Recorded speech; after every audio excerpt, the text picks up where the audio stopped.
My name is Karina Jimenez, and this is my lesson plan presentation project.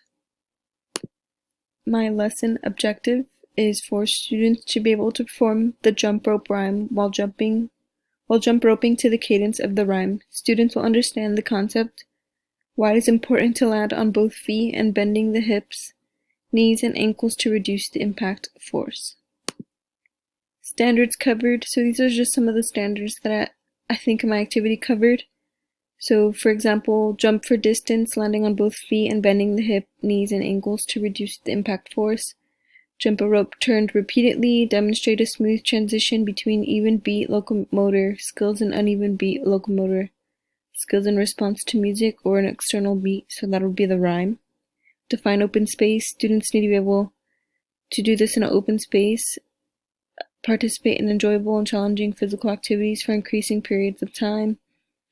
Participate 3 to 4 times each week for increasing periods of times in moderate to vigorous physical activity. Engage in moderate to vigorous physical activity for increasing periods of times, and measure improvements in individual fitness levels. So they'll be able to practice this before we actually test them, and they can practice by as far as they can go into the song without messing up the cadence. So the activity is the children will go to an open space and jump rope to the cadence of the rhyme. And this is the rhyme. And then the resources I used. And that's it. Thank you.